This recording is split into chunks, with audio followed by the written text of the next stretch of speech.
ಹಳ್ಳಿಯಲ್ಲಿ ಯಾರಾದರೂ ಮರಣ ಹೊಂದಿದರೆ ಗ್ರಾಮಸ್ಥರು ಅವರನ್ನು ಸುಡುವುದಿಲ್ಲ, ಬದಲಿಗೆ ಕಾಡಿನಲ್ಲಿ ಬಿಟ್ಟು ಬರುತ್ತಿತ್ತು. ಕಾಡಿನಲ್ಲಿ ವಾಸಿಸುವ ಒಂದು ರಾಕ್ಷಸ ಶಕ್ತಿ ಆ ಶವಗಳನ್ನು ತಿನ್ನುತ್ತಿತ್ತು. ವಾಸ್ತವವಾಗಿ ಹಲವು ವರ್ಷಗಳ ಹಿಂದೆ ಆ ಹಳ್ಳಿಯ ಮೇಲೆ ಒಂದು ಭಯಾನಕ ಶಕ್ತಿಯ ಶಾಪ ತಗುಲಿತು. ಆ ಶಾಪದಿಂದಾಗಿ ಕೆಲವರು ತಮ್ಮ ಪ್ರಾಣವನ್ನು ತಾವೇ ತೆಗೆದುಕೊಳ್ಳುತ್ತಿದ್ದರೆ, ಇನ್ನು ಕೆಲವರು ತಮ್ಮ ಕಿವಿಗಳನ್ನೇ ಕತ್ತರಿಸಿ ತಿನ್ನುತ್ತಿದ್ದರು. ಈ ಭಯಾನಕ ಪರಿಸ್ಥಿತಿಯಿಂದ ಮುಕ್ತಿ ಪಡೆಯಲು ಗ್ರಾಮಸ್ಥರೆಲ್ಲರೂ ತಮ್ಮ ರಾಜನ ಬಳಿ ಹೋದರು. ರಾಜನು ಎಲ್ಲವನ್ನೂ ಕೇಳಿಸಿಕೊಂಡು, ನಾನು ಇದಕ್ಕೆ ಖಂಡಿತ ಒಂದು ಪರಿಹಾರ ಕಂಡುಕೊಳ್ಳುತ್ತೇನೆ. ನಂತರ ರಾಜನು ತನ್ನ ತಾಯಿಯ ಬಳಿ ಹೋಗಿ ಪರಿಹಾರ ಕೇಳಿದಾಗ ತಾಯಿ ಹೇಳಿದಳು, ಈ ಶಾಪದಿಂದ ಮುಕ್ತಿ ಪಡೆಯಲು ನೀನು ಈ ಗ್ರಾಮವನ್ನು ಬಿಟ್ಟು ದೂರ ಹೋಗಿ ತಪಸ್ಸು ಮಾಡಬೇಕು. ರಾಜನು ತನ್ನ ತಾಯಿಯ ಮಾತಿನಂತೆ ಕೆಲವು ಸಾಮಗ್ರಿಗಳನ್ನು ತೆಗೆದುಕೊಂಡು ಗ್ರಾಮ ಬಿಟ್ಟು ದೂರ ಹೋದನು. ಆದರೆ ಗ್ರಾಮಕ್ಕೆ ಆ ಶಾಪದಿಂದ ಮುಕ್ತಿ ಸಿಗಲಿಲ್ಲ. ಬೇಸತ್ತ ಗ್ರಾಮಸ್ಥರು ಆ ಹಳ್ಳಿಯನ್ನೇ ಬಿಟ್ಟು ಹೋದರು ಮತ್ತು ಆ ಭಯಾನಕ ಶಕ್ತಿ ಹೊರಬರದಂತೆ ಹಳ್ಳಿಯ ಸುತ್ತ ಮಂತ್ರಗಳಿಂದ ಬೇಲಿ ಹಾಕಿದರು.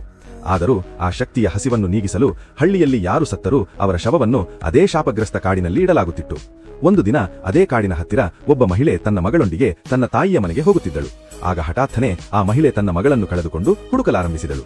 ಒಬ್ಬ ಗರ್ಭಿಣಿ ಮಹಿಳೆ ತನ್ನ ಮಗಳ ಜೊತೆ ತನ್ನ ತಾಯಿಯ ಮನೆಗೆ ಹೊರಟಿದ್ದಳು. ಆದರೆ ಹಾದಿಯಲ್ಲಿ ಮಗಳಿಗೂ ತಾಯಿಗೂ ಸಂಪರ್ಕ ಕಡಿದು ಹೋಯಿತು. ಮಗಳನ್ನು ಹುಡುಕುತ್ತಾ ಆ ಮಹಿಳೆ ಶಾಪಿತ